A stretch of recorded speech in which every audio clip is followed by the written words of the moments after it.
today is the question that I think everybody wants to know an answer to. Is there really such thing as a safe or unsafe neighborhood in Edmonton? Or does it all come down to perspective? So before we get started, let's just get this disclaimer out of the way. So the content of this show is for general informational purposes only and does not constitute legal, financial, or real estate advice. For advice specific to your circumstances, you must consult a licensed professional, right? Realtors on this show will provide tailored real estate guidance only to their exclusive clients. This program is not intended to solicit those already in a service agreement with another realtor. Yeah. Thank you. That's very important to know. Yeah, it's very important. So welcome to Edmonton Relocation Insider, as I like to call it, ERiL for short. That's perspective versus reality, personal tolerance, community factors, making informed choices. So I'm going to pop on the screen here. Kimberly showed me, which I am not familiar with because my tolerance for safety is very high. So I don't ever look at this. But for those of you that want to know, we have something special here in Edmonton. It is this community safety map. We can put the link in the show notes or the description of this video, but I'll let Kim walk us through it. All right, so it's pretty easy. Don't be scared, guys. Yeah, don't be scared. I always tell people, because this is a very common question, right? And I think most major cities probably have a really similar police map. I know in Winnipeg they did as well. Anyway, so you guys can find this in the show description, or you can even just Google, and you have to go through a few layers to get to it, but it's actually fairly easy to find and it's very user-friendly. So you can zoom into neighborhoods, you can zoom to occurrence types, which I think is a really important drop-down menu because there's going to be a difference between over here. Yeah, over on the right hand side, occurrence types. So obviously we want to avoid the capital offenses that are extremely dangerous. If you see a large prevalence of, say, I don't know, let's be real here, sexual bomb threats. How many do we have of those? Let's check. Yeah, bomb threats. We want to avoid those. But somebody had their bananas stolen from their car. And okay, we're going to circle back to this bomb threat thing. Somebody had their bananas stolen from their car at a Safeway in Windermere. Does not make the neighborhood unsafe, in my very humble opinion. Bomb threats. Yeah, like disputes. My neighbor's using too much fabric softener and the smell is atrocious. For sure. You're going to get stuff like that. And that's important to those neighbors. But does that make the neighborhood unsafe? So I think what Josiane is saying when she's saying, don't be scared. Yeah, dispute. Is she saying you're going to see a lot of these little blue bubbles, and it doesn't mean the whole city is going to heck in a handbasket, okay? Yeah. What I use most is the compare tab. So I can see, okay, how does Alberta Ave compare to Delton, or how does show me how to do that. You tell me. Guide me through it. So up top, you see those tabs. Yeah. So you click on that one, and it's like you can compare neighborhoods. Oh, cool! This is amazing. Yeah. Wow. Yeah. Wow. But you'd have to be careful because you have to reset when you're going to do other communities. Okay, so let's say Alberta Avenue, which is like central Edmonton, and I would like to look at that against Windermere, which is supposed to be not in there. In the next one, down bottom, that's where you put the next one. Oh, okay, I see what you mean. So I go here and put Windermere. Let's go with that. Okay, and then you say, then it's here on this. It just automatically. Yeah, it just auto populates. So then what we're looking at in the first box is Alberta Avenue. So it looks like there's 816 occurrences with 6.6 hundred people. Those are high stats. Yeah, higher stats. Yeah. And then, oh wait, a lot more people. Are you sure? Okay, just wait. Who's on the left and who's on the right? Like, I So feel like the right Windermere. would be more like Alberta Avenue. Oh no, right. Oh, I get it. Windermere, yeah. So, yeah, Windermere has a way higher population, way less occurrences, and Alberta Avenue has way less population, way more occurrences. Now, I think it's important to note those are two very different neighborhoods, and not for the reasons you're seeing on the screen. Alberta Ave is one of the original neighborhoods to Edmonton, whereas Windermere is a suburb. So with Alberta Ave, you know, there are obviously very different houses there, and there's a higher instance of, I think there's more rentals and things like that. Not that that necessarily makes an area more crime-ridden, just means that there's going to be, you know, more people in a smaller area, and that can definitely lead to that.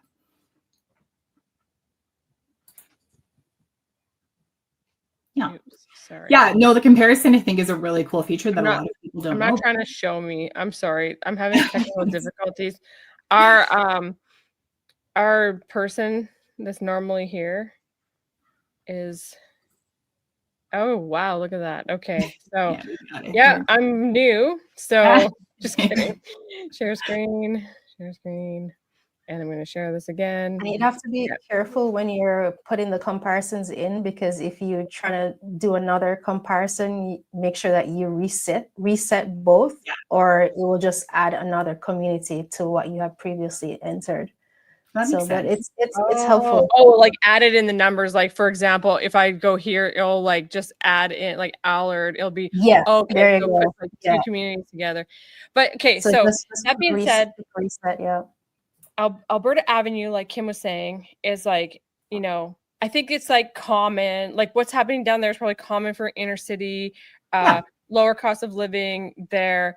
But you could also check just like, you know, drug violence there exists, but it doesn't exist like in Windermere that anybody is reporting anyway. Right. I beg to differ. I feel like there could be something. No, just kidding. Violations of drug use in Windermere. They're probably prescription drugs, so you don't get many. I'm completely kidding people. Like, just like, though, you know, that's what people associate. Like, what was it Winona Ryder on? Like, was it Percocets and we love her though. She was having a moment. Yeah, but that's like, she's rich, right? So this kind of like probably you wouldn't see a drug violation from her, and this could be the same thing happening in Windermere, but you just don't know about it. Okay, that is the coolest thing I've ever seen. So I really like this. This is amazing, and this is a really good update to the one video I did before we started ERiL on safe versus not safe, unsafe neighborhoods. I mean, take this with a grain of salt, like him saying, but it's all very interesting. Yeah, is that when someone new to Edmonton asks me, you know, what are the safe neighborhoods? Like, my response is usually it depends. So showing them the numbers and showing them how to interpret it is a little bit more factual than me giving my subjective opinion. So I totally love this this data website. Yep. And then they can decide for themselves, because honestly, that's the point of this. A lot of this stuff is very subjective.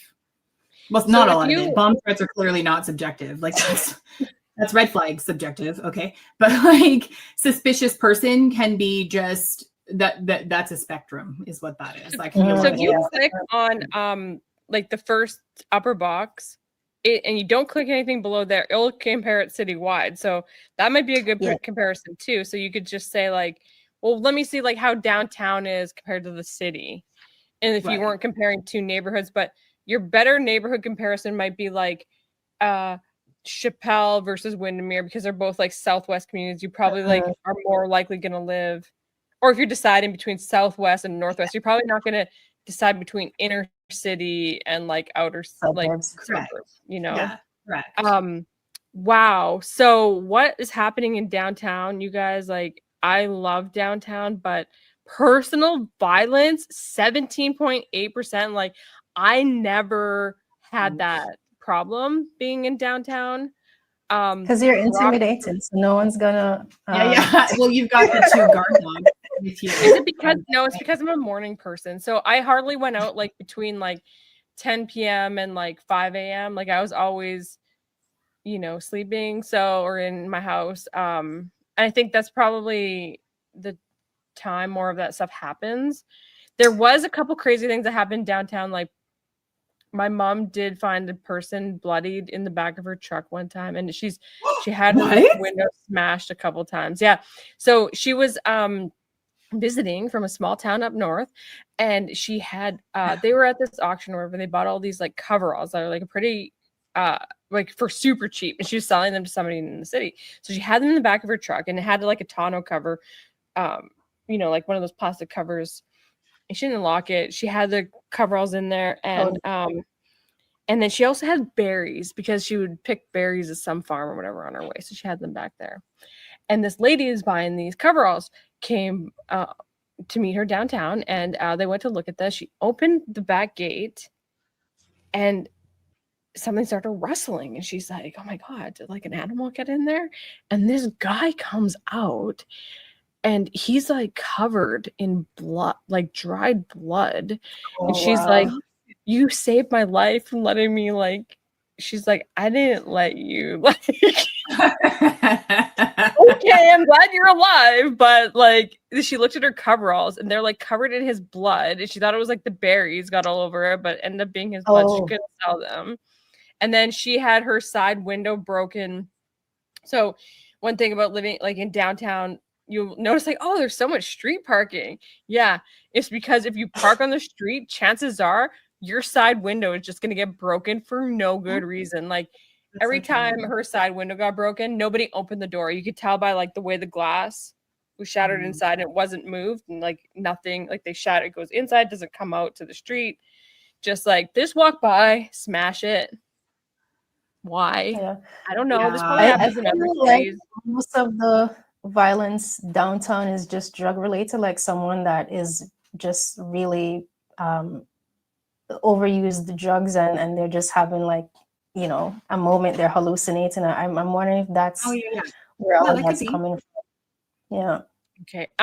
Okay, Kim, is there any cool things like, so like I love this, Joanne, thanks for sharing this. Kim, is there any other ways that you use this map? I mostly just look at it, like if you go back to the main screen, I have to hit backspace or the map. I'm a big fan of occurrence type because this is where we need to use maybe our logic, and this might be a good way. Yeah, like this might be a good counterfeit money. Okay, so that doesn't make downtown, unless you're a business owner, more or less, like you can see, like if you zoom in, what's happening on the north side with counterfeit money? Yeah. So like if you're a business owner, this is information that's great for you to know. Or like, I don't know. I remember this realtor, she's a colleague of ours, Daisy. If you guys remember, she's at our office. She's lovely. But she told me like way back in the days, such a funny story. Her and her husband, Andrew, were like buying pierogies from this woman in like the parking lot at Safeway. She was just this like adorable little Ukrainian woman who barely spoke English. And it was funny because Daisy's like, I literally felt like I was doing a drug deal, but I'm just buying like homemade pierogies from an honest to goodness Baba or whatever. Now that woman might want to be aware that there's counterfeit money because we don't want our grannies to be ripped off. Like, let's be so for real about that. But counterfeit money. Okay. So we need to narrow this down to the stuff that's actually concerning to you, and then just let your clients do their own research. You guys need to, because this is about you. This is not about what I think or Joanne or Jen think. This is about you. If counterfeit money is a concern because you're going to open up a yoga studio or a 7-Eleven, yeah, like that's stuff you need to know. How do you find like where the pedophiles live? I actually think that might be a different registry. We could do some Googling. Yeah, because I thought that they released like what community, maybe not exact address, but maybe like sex assault, or is there something related to? Because that's really general. Yeah. So there's nothing sex related there. I'm just interested, like, where are all the abandoned vehicles? Okay. There is a national sex offender registry, just so you guys know. I think with stuff like that, they specifically make it not harder to find, but not as easy as this, because I guess they're concerned about violence coming across those people. I'm not really sure, but there is such a thing as a national sex offender registry. I don't want to dwell on that stuff too much. That stuff exists. All right. No, like if you have kids, but I don't have kids, like that's the first thing that comes to mind, and be like, where do the pedophiles live? I don't want to live. Oh my God. I wouldn't want to live near a pedophile either. Like, No, thank But I you. mean, maybe they're rehabilitating. I don't know, but outside okay. of that, I think like abandoned vehicle, okay, those are important things. Break and enter, like residential break and Yeah. enter. Oh yeah. Yeah, that's a big one. I want to know where those are. Wow. Yeah. Look at even the Southwest is getting hit by it. For sure they are. And I think statistically, I'm pretty sure these numbers have gone up since there was issues when the oil field back in like 2015 to 2019. And also since COVID, because socioeconomic changes lead to this sort of stuff. Like people get desperate. And Josiane also touched on some mental health concerns and drug use, which we have compassion about. It doesn't make this stuff any less true. So look at this. This is like that fancy like West Side. Like I think Connor McDavid and some other hockey players live around here. I'm like, they're looking for Connor's house. That's what all this is. Yeah, they're like, I need a signed jersey. Where the heck? We love you, is Connor. he? We don't want you to get broken into. We don't want anyone to get broken into. I don't know where his exact house is, but I heard that there was a realtor. I know where his house is. Yeah, and a realtor. I know another realtor that knew and like did a video on it and lost their license. So. Why would you do that? Yeah. We don't do that here. Okay. Anyway, so okay. Back to the regular schedule program. So that is the coolest map I've ever seen in my life, you guys. I'm so glad I waited to the show so you guys could see my reaction live because amazing. Like that is like the best thing. Like I didn't have that when I did the safe and unsafe video like before. And this is amazing. Like it just like makes me happy. It doesn't make me not want to still live in downtown, you know, like I would. You just kind of like know what to be on the lookout for. So like so if you see like what's happening, like, you know, or even knowing about like broken windows and people like, oh, okay, I'm not going to not live there because of that, but maybe I'm going to tell my guests to always grab a parkade if they're going to stay overnight, you know, something like that. So yeah. Okay, perception versus reality. So how stories, headlines, and reputations shape the way people see neighborhoods. Yeah. I think this is huge. This is the big conversation for me, because some of this stuff is reality, right? Some of this stuff is opinions. And much like the other episode we did about finding a right realtor and trying to get your information from multiple sources, that reigns true here as well.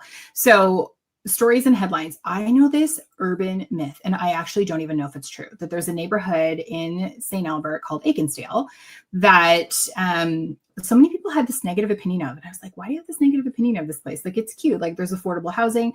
Certainly, you know, you may not want to purchase if you are noise sensitive on a house that backs onto the Anthony Hendricks. That's very loud. Other than that, though, I think it's really nice. And somebody told me, like, in terms of affordability for St. Albert, you get those 70s houses. Somebody told me, oh, there was a shooting like back in the 80s. I don't even know if that's true, but I'm like, is that why people think this area isn't great? Like, because I know lots of people who live there and they just love it. So sometimes I think those types of things, even if they are true, I don't think one shooting in the 80s should dictate the future of that neighborhood. That's just my opinion. Okay. Like, I'm sure like artificially safe too. Like that's my big bone to pick with St. Albert. Like everybody's like, you type in Google, like, what's the safest place to live in Edmonton area? It's always like comes up St. Albert. I'm like, who owns this like keyword? Like, is St. Albert doing some kind of like huge campaign on this? Because like they're not immune, which might be like a common perception. Like I've seen a lot of news about stuff happening there, just like it happens in Edmonton, just like it actually probably Sherwood Park, I would say. Like I don't hear a lot about stuff happening Sherwood Park, but like, you know, Spruce Grove, Stony Plain, like stuff happens there. It's not like immune. Same criminals. Like, to illustrate a story, in about 2015, an RCMP officer lost his life in the line of duty. I think there's a casino or something in St. Albert, and they were tracking an individual who, I don't know, there was a real reason. Like I don't know, they were tracking him, and he had gone into this casino, and the two cops went in. I think it was in the parkade, and a shooting happened. And unfortunately, he lost his life in hospital later on.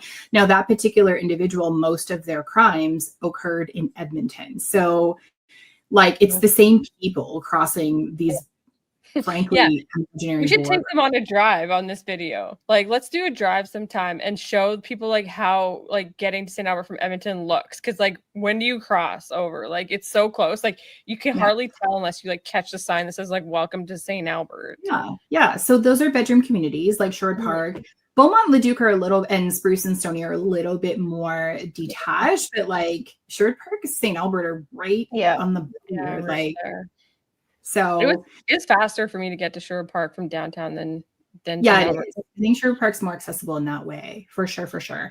But when you talk about perceptions, stories, headlines, and the opinions of others, I think that you need to take that with a grain of salt as well. Oh yeah, for sure. Especially like how people dog downtown Edmonton. Like I just don't like it. Yeah, I know stuff happens down there, but it's amazing. Like it's amazing. And I know it's not for everybody, but it's not as bad as anybody thinks. Like, or anywhere really in Edmonton, I haven't felt unsafe to be, except, okay, lie.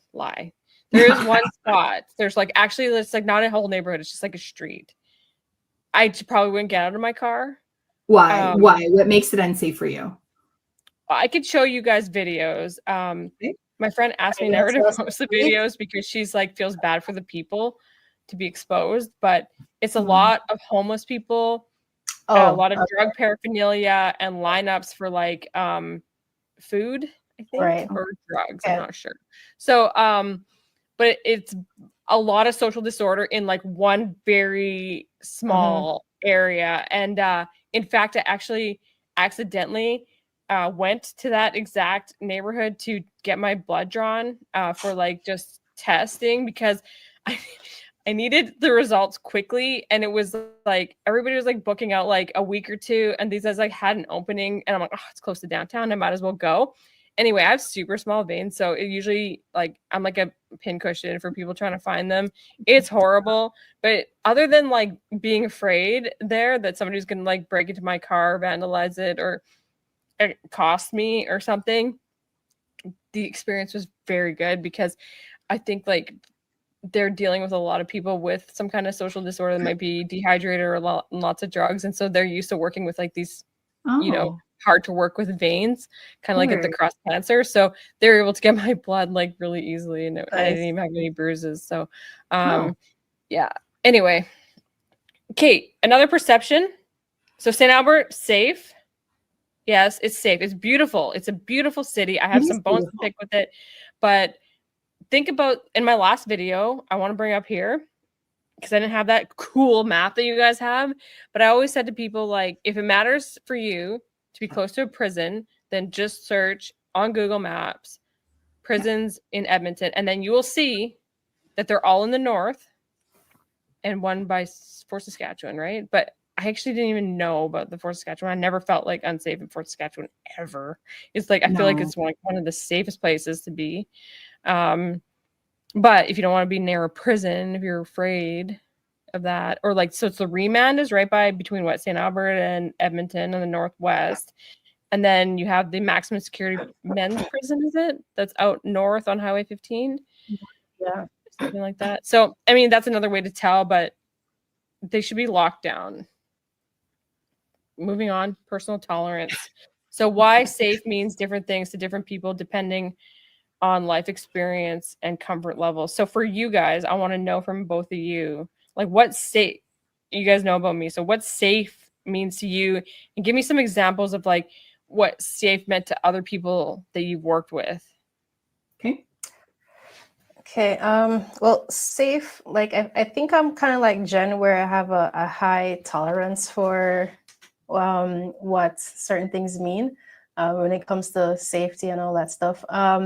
What safe means to me is different. So I grew up in Jamaica, so like it's a lovely place. I'm not hating Jamaica, but it's like when I used to go to school, like there are times when there's a lot of political tension. So you're walking or taking the bus going somewhere. Like I've walked past someone that was stabbed to death. Like I've been like it's crazy. So my perception, like when someone says something is not safe or Alberta Ave is not safe, like I'm like, okay, it's all right. Like I live in Alberta Ave, it's fine. Like and you're speaking from your perspective too, like as a Black woman who's part of like another community that could be targeted, and you still feel pretty safe in Edmonton, is what you're saying? Yeah, I feel safe in Edmonton. Yeah. So there's one instance of racism that I've experienced, like outward racism. Who are they? We're gonna take. I wish I knew. Right at dawn, Kim. But aside from that, like Edmonton, I feel pretty safe in Edmonton, and most areas. The same area that you're talking about, Jen, is a place that I don't leave my car, and I've been to that same blood. Yeah, you know place those streets, right? It's yeah, just like to give people some perspective. It's like I don't know the exact street, but it's like 97 streets, or like well, no, just off 97. So my area would be like, okay, let's use Rogers Place, like where the Oilers play, as a. So you just like, so I think it's like 100th Street, like right there. So it's just like east of that, and like 105th to 107th Ave. So between maybe like 100th Street and 97th Street, and 105th Ave and 107th Ave is where you'll find it, but. It's just I also a bad vibe. Like, yeah, it's a bad vibe. And there was people like when I was working at Dow and people came in from like other cities and they were looking for places to live. These guys at work were like, yeah, I heard that was like the worst area. So I went for a walk at night. I'm like, what? Really? Wow. They're like, yeah, I didn't feel like it was unsafe. So like tolerance, right? And so we're talking but a guy went for a walk at night. A guy. Okay, but he was gay. So I don't know if sometimes you can't tell though. Yeah. I don't women are going to just experience the world differently, and we all know that. So I know exactly what area you guys are talking about too. My husband used to be a police officer. There are shelters around those areas, which is why you're going to see a large. And I want to throw in a disclaimer here. Like, we are not hating or judging on people who don't have a place to live, who are struggling with mental health or addiction. No, we send all the light and love their way and hope that they find their healing and their space. But it doesn't change the fact that often areas like that can be unsafe to live near.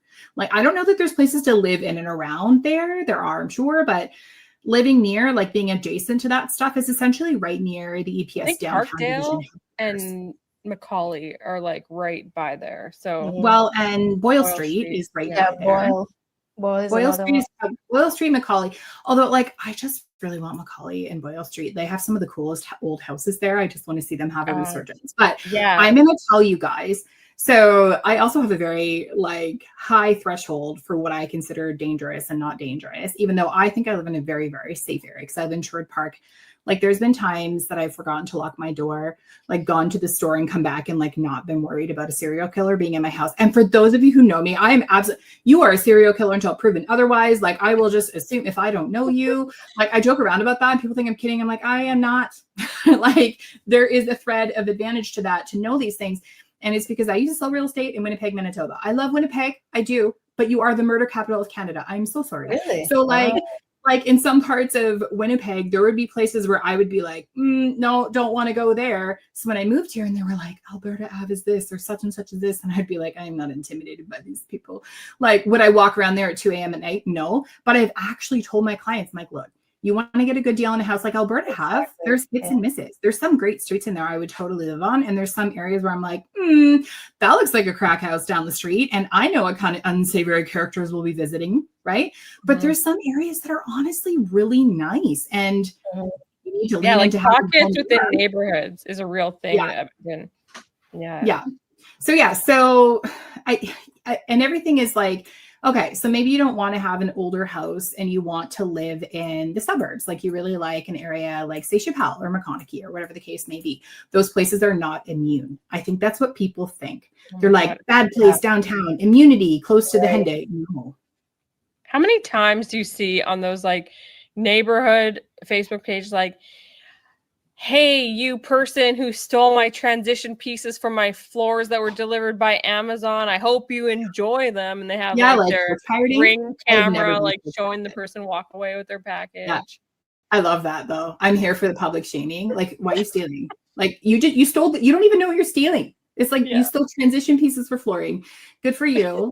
Like, I don't love that journey for you, but You know, there's certain areas. I think that if you are a person considering moving to insert neighborhood here, see if you can infiltrate the local Facebook groups. That's where you're going to learn the stuff. Yeah. That's where you're going to learn. Yeah, definitely join those. Facebook, I think, even though it's like not used maybe as much as it used to be, I think it still has really good tools for special like groups, things like that. That's pretty good. Hey, I think that kind of puts us in the next category about community factors like walkability, lighting, neighborhoods, amenities that contribute to feeling safe. Like one thing I've noticed, like I'll let you guys talk on this just a second, is like I'm in the US right now, and the lighting and sidewalks, like there's not a lot. Like where I'm at, there's like you have to walk on the street. There's like no shoulders, and the lighting, there's like hardly any street lighting, and not just here, but like I've been in lots of states, like where I'm always like in the neighborhoods. I'm like, why is it so dark everywhere? Like they don't have street lighting like we have in Edmonton. Like the street lighting, I think is fantastic. And I think it goes a long way to making the neighborhoods feel a lot safer. Totally. Yeah. That's actually a proven statistic and a proven fact. The more well lit an area is, the less crime will move, for obvious reasons, right? Mhm. So the City Hall did a presentation here in Edmonton. I'm going to say going back like 4 years, that I went to a mortgage broker friend of mine because I was really curious about the initiatives they were taking. And one of the biggest initiatives for downtown safety was extra streetlights. Mm-hmm. So yeah. So those are really big things, I think, as well. Something else that I always tell my clients, like Edmonton has older housing stock in some of these areas, like the ones that have back alleys. And there's pros and cons to this, of course, but one of the cons is people are worried about safety and access to their garage and their stuff. That could happen. I don't know. I've heard Spruce Ave is particularly challenged with that, although we'd have to look at the crime stats. But if you go out in the back alley and it's just like really full of like graffiti, I don't mean cool graffiti, I just mean like stupid stuff, broken things, like it just feels really derelict. That's a red flag, in my opinion. That should give you something to think about. Yeah, I guess driving around a community can give you a good feel, but not everybody has that opportunity. However, like if you could find somebody to do a video for you driving around a community, like hire a realtor and you know, pay them by the hour. No, I'm just kidding. Just like you could use Google Maps, but Google Maps sometimes doesn't go down back alleys or things like that. I definitely have a lot of footage myself if somebody's looking for it. Not every community, but you know, something like that's always available. I think there's on YouTube, you can find videos of people just driving. Like they just don't even say anything. They just like drive. They have footage of just driving Edmonton. So, Okay. So making informed choices. This is the last thing. I think we kind of covered it all, but like using stats, visits, your own gut, you know, decide where you feel at home. Yeah. And in your situation, like, are you single? Are you coupled? Are you, like, does race need to be considered? Do you have kids? Like, you know, there's a couple with kids that live in my building downtown. So like it's not like it's, you know, you can live in inner city with kids too. Just, you have to see how you feel about it and take maybe some extra precautions. Can you clarify for the audience what do you mean by if race needs to be considered?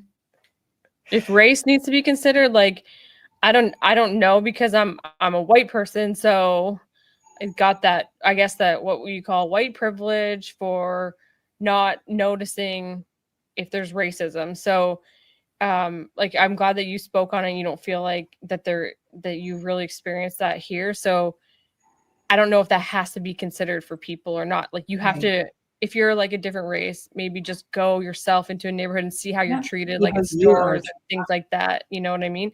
To get an idea for yourself. Like I've had people ask me about that, like, oh, I'm like Indian or I'm like Asian or whatever. Like how I'm like I don't know. Like I can ask around people that I know, but like you have to really just go and see how you feel. Like I'm glad, like Josanne, you haven't experienced like any racism, but my sister's husband is Black, and like I've noticed, I noticed a difference. Like going to a store, people watch us more. Yeah, I've heard that too. From he does get special privileges with the female waitresses who seem to really like him. It's kind of annoying. So, you know, so there's pluses and minuses. Also, that is sexual harassment a little bit. So poor brother-in-law. So any last tips you guys want to give on finding safe or unsafe neighborhoods in Edmonton? I do. I think like last thing I will say on this is do all your due diligence for the things that are important to you. Use these tools, talk to your realtor, talk to your parents, whatever.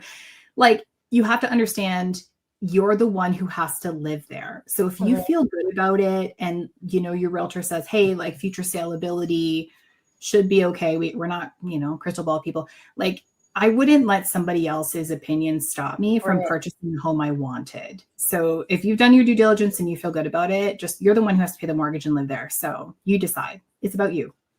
Yeah, definitely go into the streets, explore the neighborhood in depth to figure out what vibe you feel and how comfortable it feels. Correct. Yeah, go different times of the day. Like if you're a night person, you know that you think you'll find yourself like needing to go walk at night, you know, go do that. If you're an early morning person, you like to go out in the morning, or how it feels to come home like after work, because you know in the winter it's dark by the time you get home from work. In the summer you get the luxury of having like very, very lots of sun, very light out, right? Yeah. So just knowing about that kind of stuff, checking for lighting, checking maybe, you know, walking down the street, asking people like that live in the street, like, oh, hey, you live in this neighborhood? How do you like it? Like, I'm not trying to find out where you live, but it'd be weird. But yeah, probably just rely on your realtor on second thought. Like, they do know the areas pretty good, and it's very personal. So, and don't be afraid to knock on neighbors' doors. And then that's it. What? Like that's what I say. Yeah. You've never done that? I'm like, oh, you want to know? Let's just go knock on the neighbor's door and ask them how they like living here. You'd be surprised. Like I've asked neighbors that are out, maybe they're sweeping the street. You never knocked on the door? No, I've never done that before. My clients are always horrified when they're like, no, I could never do that. I'm like, oh, I'll go do it for you. You're so brave. I want you as my realtor. Yeah. Just kidding. And Josie too. So anyway, okay. Wrapping it Hey up. guys, well, thanks for tuning into Edmonton Relocation Insider Live. If you found this conversation helpful, don't forget to like, share, and subscribe so you never miss an episode. Got more questions about moving to or living in Edmonton? Drop them in the comments and we love to hear from you. To connect with us, see the description or the show notes. Mention that you've found us by watching the show and 274 Podcast Hub, and we'll send you a free gift. Don't forget, we're here every Sunday at 1 p.m. Mountain Standard Time, 3 p.m. Eastern, and Thursday, 6 p.m. Mountain Time and 8 p.m. Eastern, answering your questions live.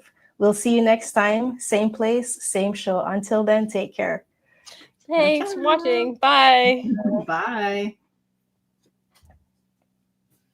If I could get out of the show. Okay, here we go. Bye.